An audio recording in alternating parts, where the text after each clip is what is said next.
Hello, this is Thomas, K4SWL, and I'm about to do a Parks on the Air activation, but I thought I'd take a few moments to address some questions I've been getting from some of my subscribers here on YouTube and some of my readers on QRPR.com. Specifically, people have been asking me to do a video about the differences between the lab599, Discovery TX-500, and the Icom IC-705. I own both of these radios, and I've used them both in videos and activations in the past, and I like both of these radios. I wouldn't own them otherwise. And I was kind of surprised people were asking about these two. I see these as almost two different types or two different classes of portable radio, but at the end of the day, a lot of readers and subscribers who are in Europe right now, they're waiting for the TX-500 to get CE approval so that PilotDX can sell them and distribute them. And as of today, which is May 18th, 2021, they're still waiting on CE approval. That could happen any time. It's just kind of a bureaucratic process we have to wait to play out. And I think in the meantime, I've gotten several questions from folks in Italy and France and Germany and the UK saying, should I wait on the TX-500 or should I just go ahead and get a 705? Also, I've had questions from the US and Canada, and one this morning from Australia. In fact, this week I also had someone ask me, if you could only buy one, which one would it be? And those are tough questions for me to answer because I like transceivers, and that's kind of my thing. I love trying loads of different transceivers, and I think each one kind of has something unique and special about it. So, and the process of answering that question is kind of subjective. And so my goal here today is to discuss some of the differences between these two radios, some of the pros and cons of each, I guess, and not to do a comprehensive, exhaustive comparison, but to give you enough information that by the end of this video, you'll be able to make a purchase decision. And I think I can give you enough information to do that. Now, if you've never watched my videos before, they are real-time, real-life videos. I don't edit them, so I'll probably make mistakes in here. It's all going to stay in the video. And because I don't go back and do post-editing and stuff, if I forget something, I'll try to put it in the notes below in the description. I'll probably also put a dedicated page for this on QRPR.com, and you can also check in the description below to get more information about that. Anything I mention in here, I'll put all the notes in there, and any additions I make, please feel free to comment. So let's go ahead and dive into this a little bit. And what I'll do, instead of talking about each radio individually, I'll discuss sort of various features and talk about them, comparing both of the radios. So first of all, let's talk about price. The TX-500, if you buy it from Ham Radio Outlet here in the United States, where it's available right now, and as of today, I heard that they are starting to catch up on the back orders of these, which is great. So if you've ordered one, you should be expecting it here before terribly long. And if you're listening to this later on in 2021, then they probably have them in inventory by now. This radio cost about $900. It's slightly less than that, but roughly $900. With it, you get a speaker mic, you get things like power cables, and connectors for everything. You get a CAT cable and connectors to build out a data cable. You also get adapters for CW key, for headphones, for a PTT switch. They throw in a few extras to make it a little easier. These have these 12 millimeter multi-pin connectors that are used in aviation and military applications, and they do this for a very particular reason you probably already know about if you've looked into this radio, and I'll talk about that here in a second. Yeah, that's what you get with the TX-500. Now, the 705, on the other hand, is $1,300 here in the US right now. That price, of course, could change by the time you watch this video, but it's $1,300. I suspect that it'll be that price the rest of the year. This thing's a very popular radio, and people are buying it, and I don't think Icom's going to lower the price anytime soon. In fact, this year, the tendency has been for people to increase prices. I wouldn't be super surprised if a lot of our transceivers on the market may edge up in price this year due to supply chain issues and a lot of other things, labor and all kinds of stuff, and demand. But with the $1,300 Icom IC-705, you get with it a speaker mic, you get a battery pack with it. So it comes with this, can't remember the model number of this battery pack, but it's a very simple, I'll turn this off so I can pull it out. It's a very simple HT battery pack. What is it? The BP272 is what I got with mine. I understand that they may be shipping a little bit larger one with this now, but this is a very thin, small battery pack like you'd see with an HT. It fits the ID51A and some of those other HTs that Icom makes. And so you do get one of those with it. And I find that this battery pack powers this radio about an hour and a half if you're operating intensively. If you're listening, it may be hours that you can run off of that battery pack when it's fully charged. When you have the battery pack in, this operates at 5 watts. When you plug it into an external battery source that's running, closer to 13.8 volts or 12 volts, then you'll get 10 watts out. The TX-500 has no battery option, and so it doesn't ship with a battery. So if you kind of think about the price, I would say you could knock $100 off this. You can assume that this battery pack that comes with the 705 is roughly a $100, maybe $125 add-on. So really maybe you're looking at a $300 difference between these two radios. The TX-500 will have a battery pack probably this year made by lab599 that pops on the back of this. Here are the connections, and it'll pop on and basically roughly double the thickness of the radio, and it'll have the, I think it's 18650 lithium-ion cells that you load into it, and it's rechargeable. I suspect that it'll give you a full 10 watts out and probably last a very long time in operating. Keep in mind with price, $900, $1,300, and availability, the 705 is pretty much available now, and a lot of people stock them. The TX-500 is on a little bit of a back order in the United States as of mid-May 2021, but is being produced right now and sold in the U.S. In Europe, it does not have CE approval at time of posting here. So another obvious difference here are the displays, and the TX-500 has a monochrome LCD display that's backlit. It's very easy to read in the field. It's kind of weird here when you're looking at it on a video because you get the contrast and the reflection from the sky here in the trees and the shadows, but it's actually very easy to read in the field. It's high contrast. It's a great display. And the 705 has a very nice color touchscreen display. So a very different type of display here. This has kind of a matte finish.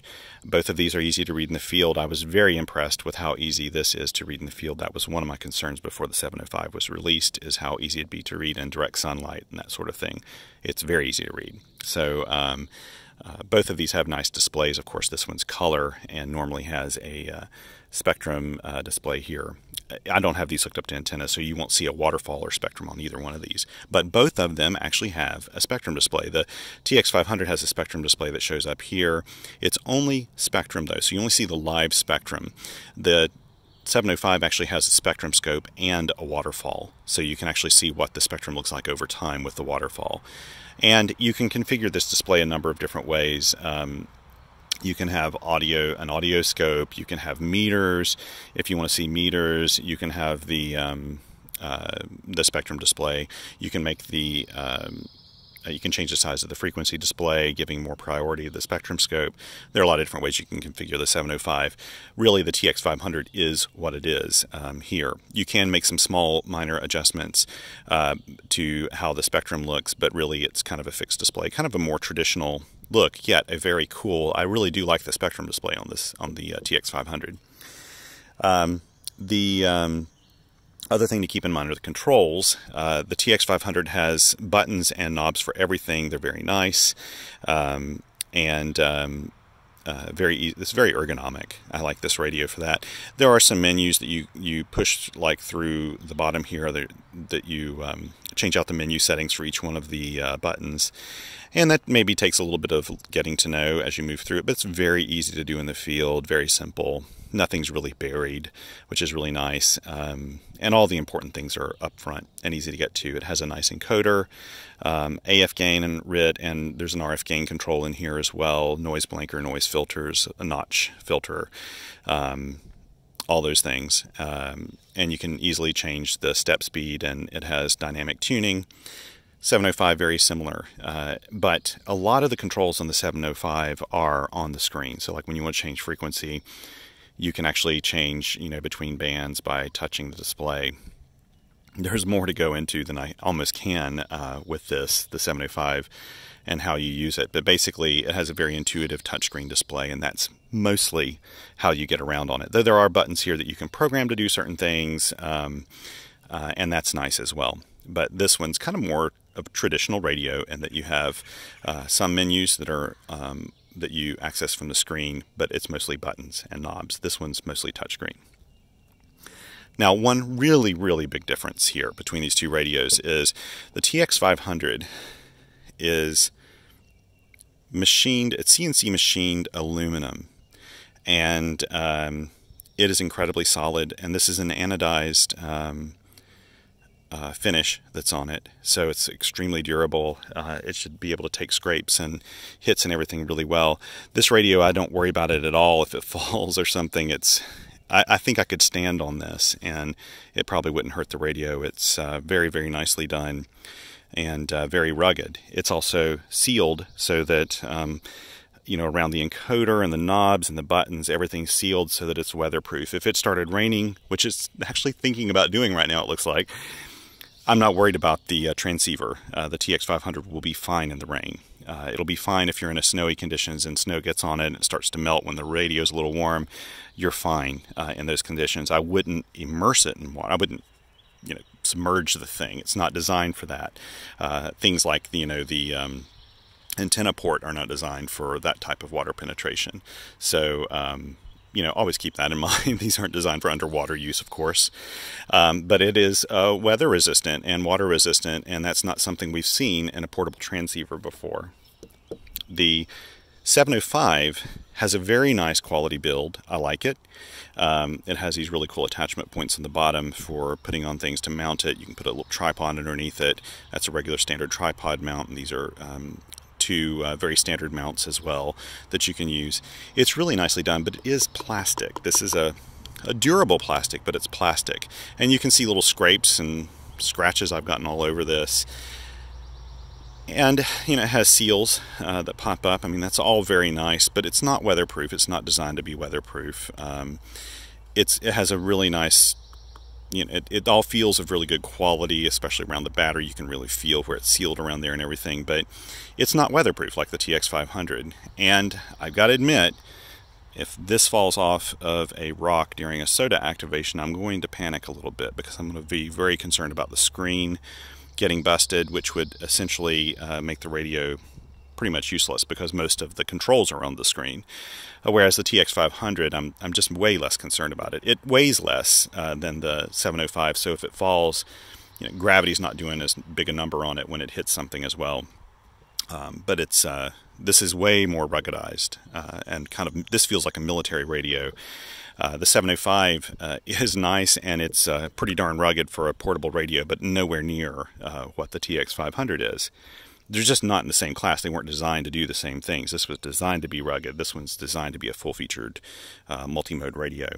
And speaking of that, sort of frequency coverage, the TX-500 is a 160 meter to 6 meter HF transceiver with all the modes you need for HF operation.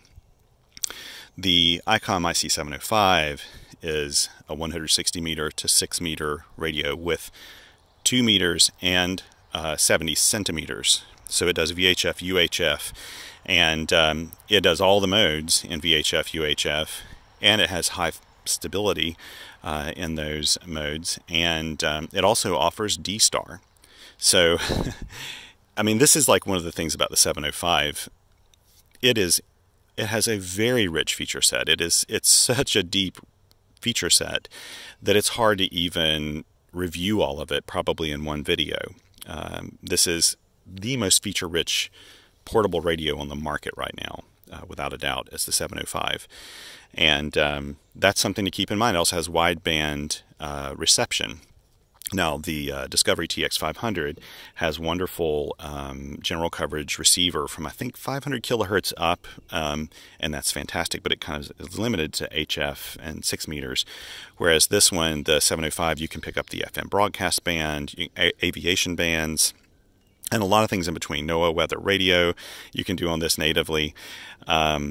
And the 705 has features like, it has a lot of wireless features, and the Discovery TX500 does not have. Like, it has Bluetooth, it has Wi-Fi connectivity, it has, a number of other, like, GPS, a lot of other things. It basically has everything crammed into it that I think Icom engineers could get away with and keep the price at a point that amateurs would still buy it. And I love this radio for that reason. Like, when I'm at home, I'm kind of blown away by what I can do with this radio. And so, that's something else to keep in mind if that's an important thing to you. And if you really want to do a digital mode like D-Star, of course, the 705 will do this. The 705 also has things like recording capabilities. You can also change the settings so that you have these really easy to manipulate settings where it'll reload the whole radio settings for like digital modes or for CW or SSB or SSTV, whatever you're doing. It'll kind of accommodate that. Whereas the TX500 is kind of more like a legacy HF QRP transceiver. So yeah, two totally different things. If you're an experimenter and you want to mess with VHF and UHF especially, then the 705 is going to be the one that you want. So, I mean, really, coming back to making a purchase decision, because I don't want to make this too complicated here. Basically, I look at it and what you give priority to and how you operate. So if you're looking to do SOTA and you can only have one or the other, I would go for the TX500 each and every time. In fact, I've owned the 705 now since late September 2020, and I have never taken it on a SOTA activation or any activation where I had to hike in for a length of time, for any reasonable length of time. It's heavier, and again, I worry about it a little bit in a backpack. If I were to fall or trip and fall on my back, which I've done before, I want a more rugged radio for that, and so that's the reason I would choose the TX500 or another trail-friendly radio like the KX2. Now, I did do a review comparison between the TX500 and the KX2 recently. I'll try to link to that if I can think about it. I'll put a link up here at the top of the screen. And those are way more comparable because they're both HF field radios designed for trail use and everything else. So for SOTA, if you're primarily a SOTA operator, unless you really want your radio to also have VHF, UHF built into it instead of having an HT do that for you, then I would go with the TX500. If you're doing digital modes, there is no question whatsoever you need to go with the 705. Don't hesitate. The TX500 has been improved recently with firmware to make it more digital mode friendly. And it uses, I think, a command set from Kenwood with the cat cable and everything, and that's really good. It's all very positive stuff. But the 705, when you plug it up to your computer, especially with some of the Icom software, it doesn't need a sound card interface. It has a built-in sound card. So you can just literally, I can take my tablet, plug it up to this, and run digital modes like FT8, FT4 right off the bat. Very, very easy to do. And you can also, there's some Wi-Fi connectivity things that you can do with the 705. I mean, it's just way, way, way more versatile with digital modes. Digital modes are your thing, no question, go for the 705 if you're comparing these two radios. If you're planning to hike or camp, though, again, I would consider the TX500, unless you're planning to do digital modes when you do that. So, I mean, it's kind of simple, really. If you want the maximum amount of runtime on the radio, then you want the TX500. It only, I should say the 705 is efficient. It works much, much better than I thought it would. I can't remember exactly what the specs are now. When I've turned off everything, turned off GPS, turned off Wi-Fi, Bluetooth, took off everything I didn't need in order to operate and to save battery power. I can't remember exactly what the power rating was for that when I did that, or what the milliamp draw was. But I can tell you now, in fact, I've got the TX500 hooked up to a battery that has a display for the amperage, and it's 0.1. They tell you that it's 0.11, which is 110 milliamps, and I actually usually have it at about 100 milliamps of current draw. So that's the most efficient full coverage, or I should say full featured general coverage HF transceiver on the market. This is even more efficient slightly than the KX2. So that is, if you're looking for runtime on a battery, the TX-500 is the one that you want. In terms of features, no question, 705. It has more features. You could go through this radio forever, and there's just so many things you can do with it. I'm planning to use it to do moon bounce, EME moon bounce on QRP levels. It has the stability, and I can hook it up to a small VHF amplifier, and I should be able to do moon bounce with that. So that's something you can't do with other transceivers as easily, especially without a lot of modification.